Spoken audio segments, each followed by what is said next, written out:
So yesterday I made a video talking about my losers in day one of the NFL draft.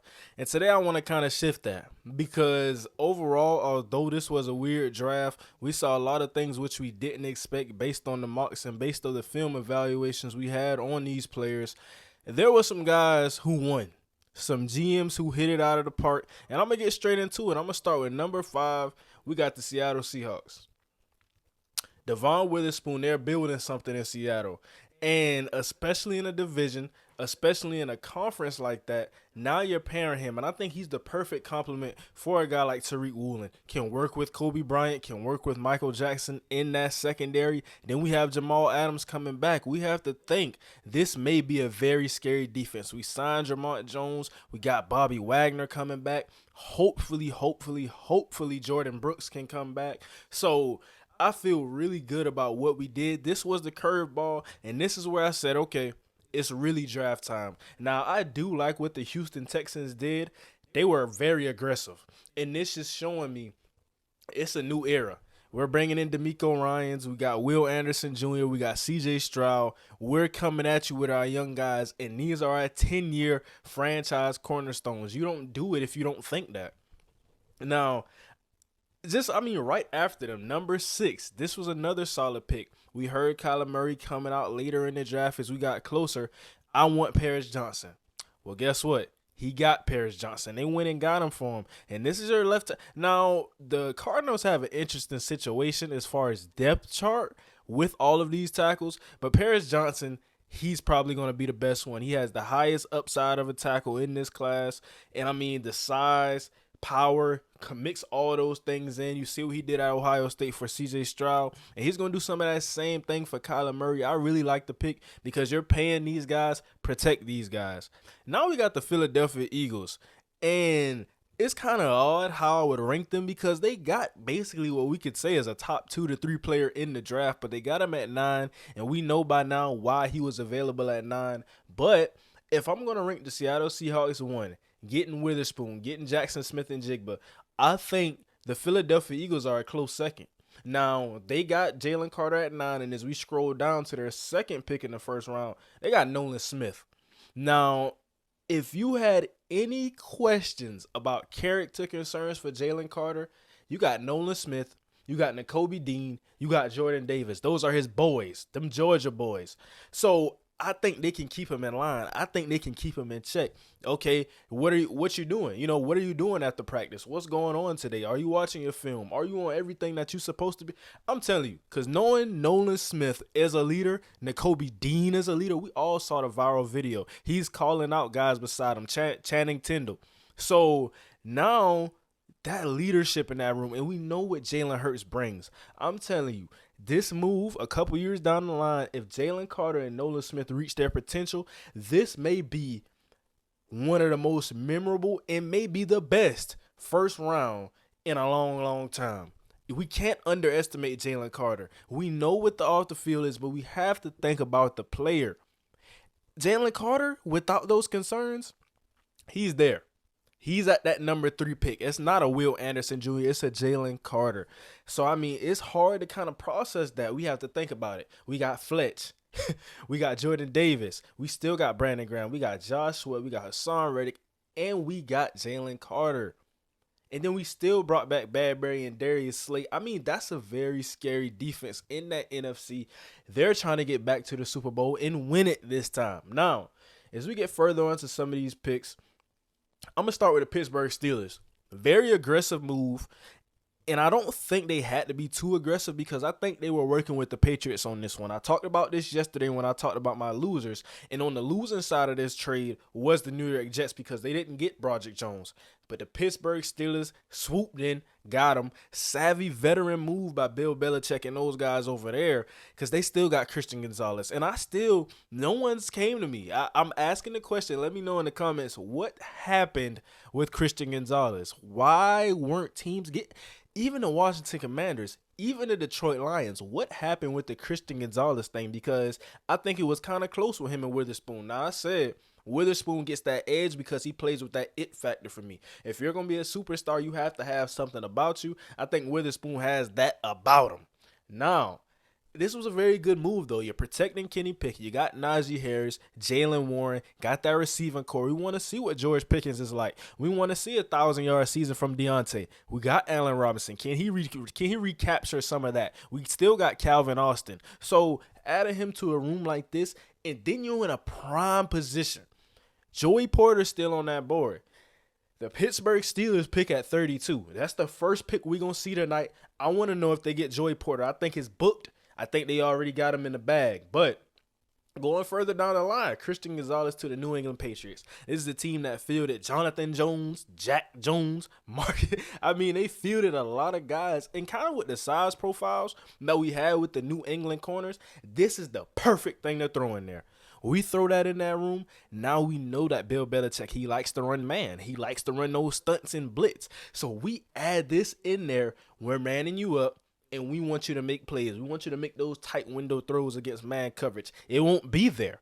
Christian Gonzalez is matching corners, blanketing corners. I feel really good about this secondary. Then they still got Judon. They still got Barmore. They still got Uche. They're building something. It's all about Mac Jones and what really goes on with that situation. How can he, with the new offensive coordinator, Bill O'Brien, finally, how does that look? But I really like that savvy move. Tampa Bay kind of by default. I think they went BPA, got Kalijah Cansey, add him with Vita Vea. That's very nasty. We know this is a team that last year, the pass rush was absolutely terrible. They made Dak Prescott look like John Elway.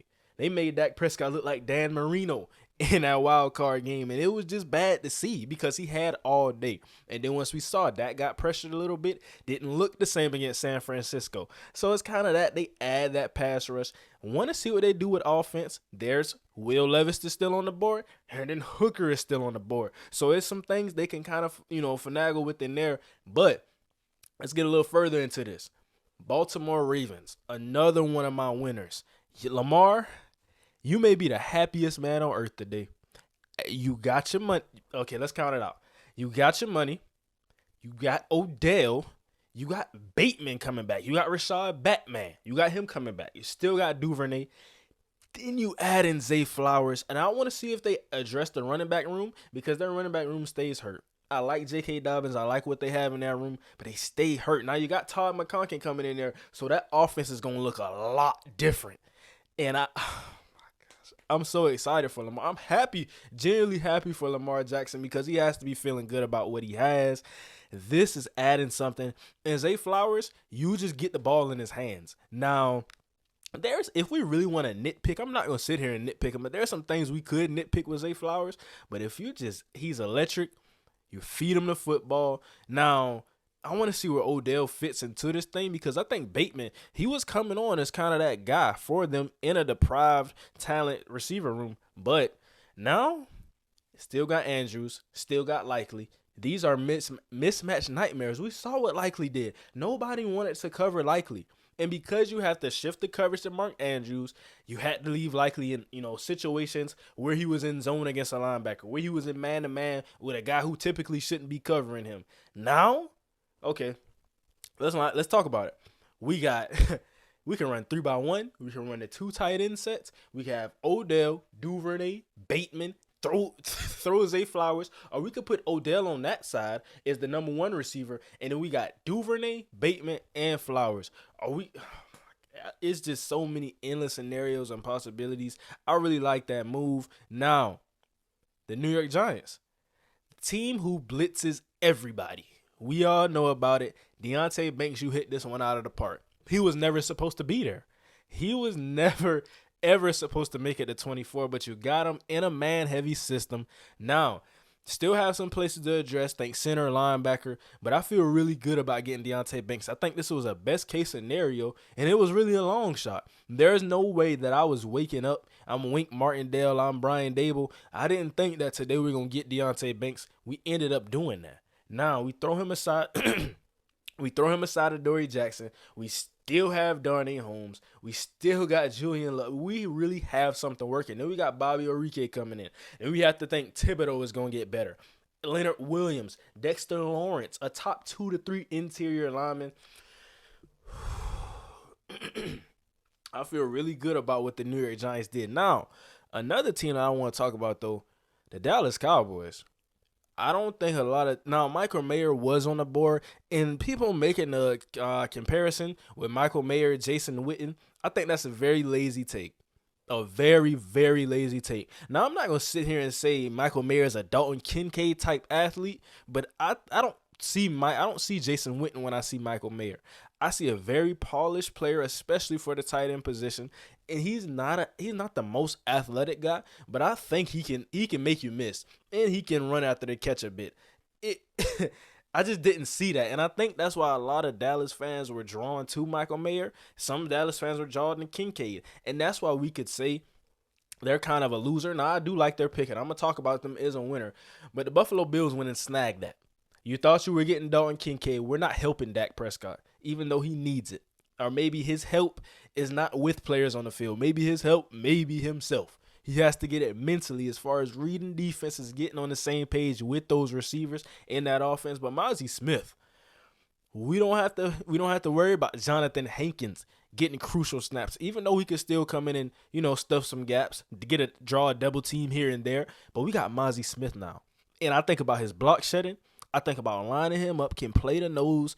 He's kind of big, but I think he will offer you something in the pass rush. Now, it's never going to be pretty. He's not Kalijah Kancey. He's not going to Brian Brzee his way to the quarterback, but he's going to get there, and it's going to be physical. It's going to be ugly, and when he gets there, you're going to know that Mozzie Smith sacked their quarterback. But adding him in, this is a team that couldn't stop the run last season. Bottom half in the league statistically for stopping the run. Now maybe that could be attributed to the linebackers. I've said it. Leighton Vander Esch, his eyes, his discipline are very poor as far as a middle linebacker in the middle of the field. But we think about it. The Dallas Cowboys, I don't know if there is any Cowboys fans right here, but we watched it. We had to move Micah back there. We brought in Anthony Barr. We couldn't even add Micah as a pass rusher because we had to play him at Sam because we were so poor against the run. His athleticism was trying to save the day. And if he didn't get there immediately, nobody was going to get there. We had defensive tackles missing assignments, slanting in the wrong gaps. Mozzie Smith comes in. He cleans a lot of that up. So I feel really good about this. Now, I like Michael Mayer in – it's kind of tough, but they are both needs. And I like Ferguson. I like Hendershot as well. So I wouldn't say I'm desperate for a tight end. Now, we still got to think. Sam Laporta, Luke Musgrave, those types of guys. Still Tucker Kraft. Those guys are still on the board. So don't count the Dallas Cowboys out of tight end market. But now, as we get here, I'm going to end it off because I have really most of my winners by this point. Now, as I get here, I'm kind of stretching it. I do like Brian Brzee to the Saints, and I just love Nolan Smith to the Philadelphia Eagles with Jalen Carter. That's how I feel. That's how I feel about round one. Those are my winners. I like the Colts sneaky pick getting Richardson with how the board played out. Will Anderson, C.J. Stroud, very aggressive moves. Titans playing it safe, getting a do-it-all. Lyman and Peter Skoronski. Lucas Van Ness is a pretty nice pick, especially we don't know the health status of some of our edges, and we could add to the edge. Would have liked to go on receiver here, but we see receiver didn't go till 20. Will McDonald is a good player, but you didn't get Broderick Jones. Jack Campbell is a great player. Got him at 18, kind of questionable, but that's going to end it off. And those are my guys who I have as winners in day one of the NFL draft. We coming back. I'm covering every round of the draft because I've looked at these prospects so much. It's like I got a relationship with the prospects. I want to see where you go because you my boy. And if you made it to this point in the video, thank you for watching. We got a lot going on in the draft. Let me know what you think in the comments. Who were the steals? Who were the best picks? Who were the worst picks? And that's going to do it for today. So thank you for watching. Don't forget to subscribe if you like the content. But until then, we out.